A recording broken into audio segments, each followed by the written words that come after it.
As we continue tracking expectations across sectors in the budget, we look at what the new coalition government's focus will be on. Take a look at our next report for more on this.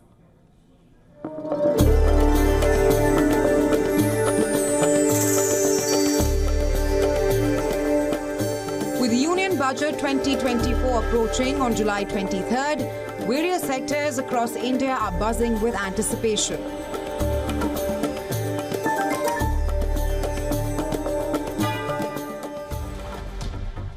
This will be the first full budget presented by the re-elected Modi government following their Lok Sabha election victory.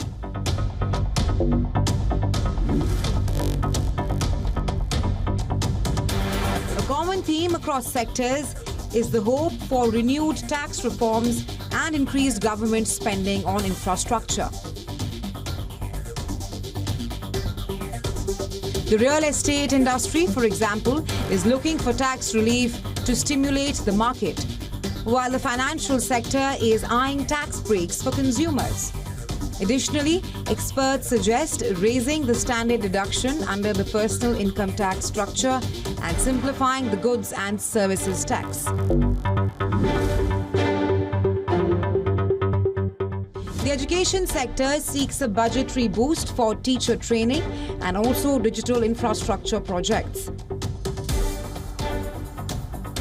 Meanwhile, the small and medium business sector anticipates an extension of the non-performing asset classification timeline in a bid to provide breathing room for managing cash flow. The expansion of the production-linked incentive scheme to include more industries is also high on the small and medium businesses' wish lists.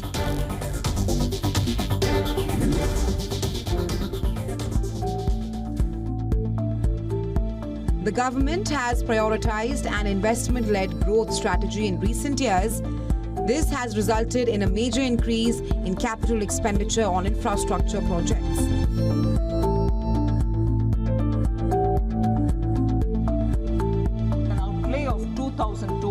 In the 2023-2024 budget, the capital expenditure outlay was nearly 3 times the amount allocated in 2019 and 2020.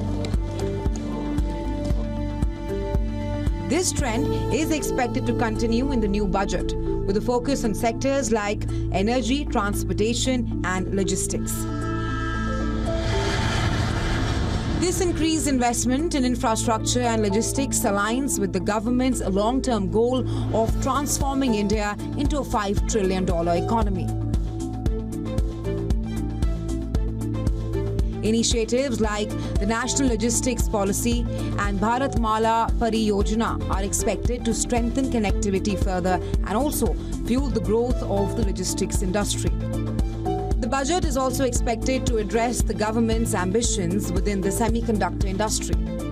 Increased budgetary allocation for research and development in high-tech sectors like semiconductors is also anticipated. Industry leaders believe that partnerships with global leaders will be crucial for enhancing domestic manufacturing capabilities and positioning India as a leader in this space. With the pre-budget discussions in full swing, industry stakeholders across various sectors are hopeful that Budget 2024 will provide the required impetus for economic growth, job creation, and also long-term sustainable growth. Well, that is driving the current rally in Indian stocks to new record highs and multiple fresh milestones.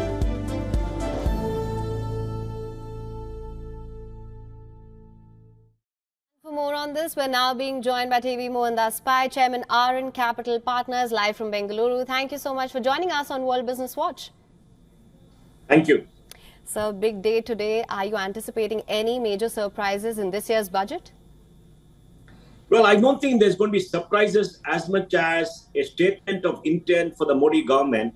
In the first budget of the new 5-year term, they have to set the agenda for the next 5 years.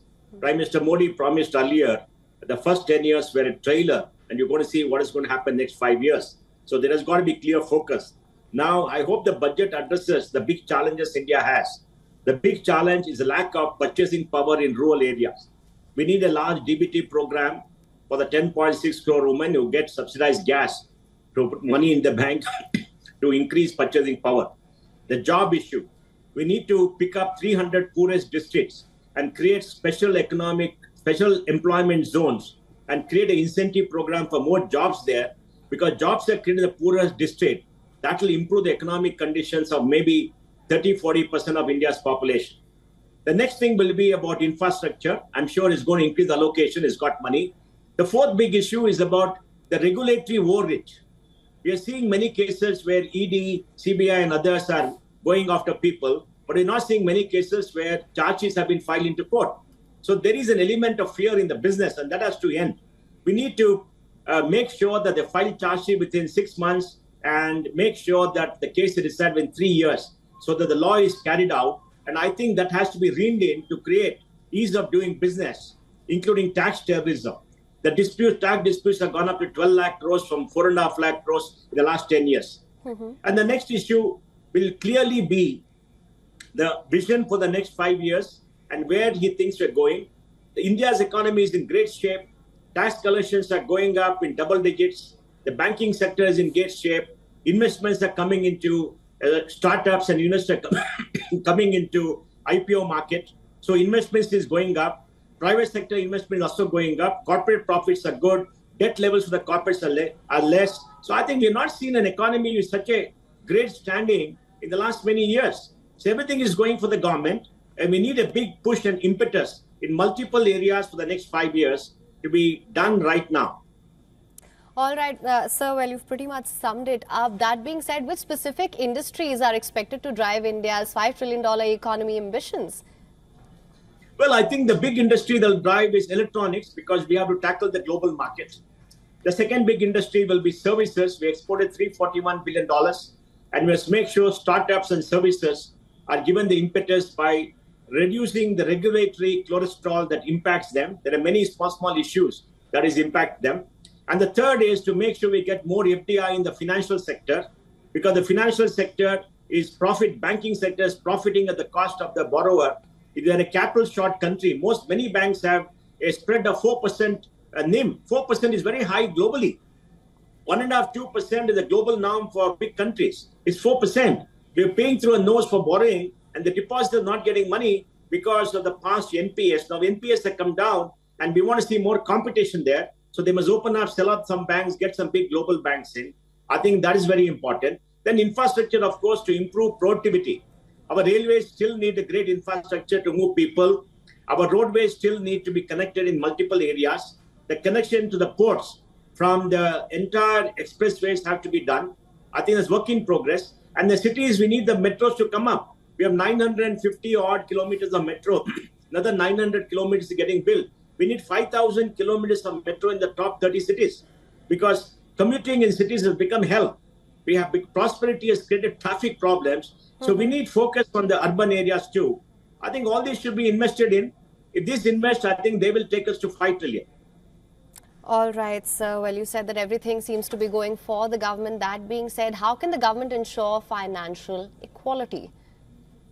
Well, I think the government budget is doing well. Please remember, this year there could be 3 lakh crores more money coming to the government. RBI has given a dividend which is in more than 1.3 lakh crores than the budget. Dividends from public sector should go up by another 40-50,000. And I think tax collection, especially income tax, could go up by 1 lakh. So totally there are 3 lakh crores. Out of that, about 50,000 crores will go to the states because of 42% for taxes. 2.5 lakh crores more the government is going to get. And that is pretty good, because the RBI dividend and the dividend from public sector, which could be in excess of 1.5 lakh crores more than the budget, will be non-debt. And that's very, very good, because, government doesn't have to pay interest on that. And that can be spread across multiple areas. So I think the fiscal situation is very good. They'll bring down the fiscal deficit from 5.1%, which is there as per the accounts, to maybe 5%. They must not bring it down further. I think it's important to spend more money in the first year, the 5-year term, so the impact is seen in the 3rd and 4th year. They must not go for fiscal consolidation beyond a point and keep to the glide path they promised earlier. All right. Well, Mr. Pai, thank you so much for joining us on World Business Watch with your insights on this. Thank you so much. Thank you. Also, for more on this, we're now being joined by correspondent Disha Shah live from Mumbai Stock Exchange. Thank you so much for joining us, Disha. What is the mood like? What are the expectations? What can you tell us? Well, that's right. I'm standing right outside the Bombay Stock Exchange here in Mumbai, and ahead of the union budget, we've seen the markets have opened up in the green. So it is, of course, a good start as we can look ahead for the day. And to talk more about this in terms of what people are expecting, we are here joined by two professionals. We are here joined by two citizens who will talk to us about their expectations from the upcoming budget and the big days here. Thank you so much for speaking to us on our channel.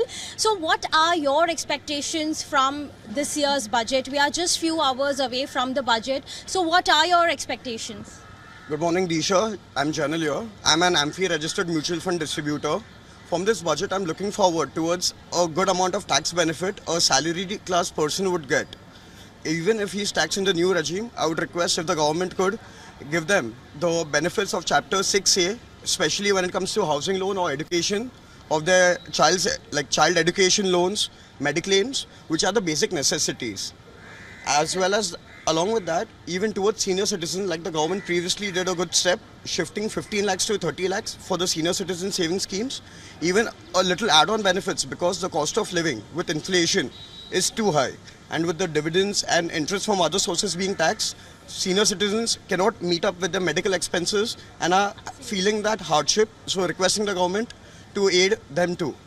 So tax benefit is one of the expectation that the citizen has, and also for the senior citizens as well, other benefits. We have another citizen joining with us where we'll talk about the other sectors. Thank you so much, sir, for speaking to us. What are your expectations from the budget? Good morning, Disha. I'm Subhash Motwani. I'm an educator and I run a travel company as well. So in terms of education, I feel that the government should look at skills foundation or skills training, because vocational training is the need of the hour. So obviously trying to encourage people to get more education in the rural sector, because the rural sector has not been developed in terms of education. And as far as the tourism sector is concerned, especially outbound tourism, there is this TCS regime, which is 7%, over 7 lakhs is 5%, and over 7 lakhs is 20%, and otherwise 5% that the person has to pay. They have to lower it and simplify it just to have one TCS, about 5% or so, because it kills the liquidity. And the persons who are traveling overseas, when they want to run businesses, to grow businesses in India, they cannot, because their money is stuck for over a year. So these are the challenges that people face. So these are the two things that we need to see, that the TCS is lowered, and as far as the education sector is concerned, there is a proper investment in the rural sector as well as in vocational and skills training, where they should lower the GST levels. Thank you so much. So this is what the citizens have to say ahead of the budget, and we have touched upon, important subjects like the tax benefits for the salaried people, also for the senior citizens, some additional benefits should be given. In terms of tourism as well, TCS, which is tax collected at source, that is also should be reduced and come down for the benefit of the people who are traveling. And also education is an important subject that the citizen covered, especially in the rural area. So these are the sectors and expectations that the citizens here in Mumbai have from today's budget.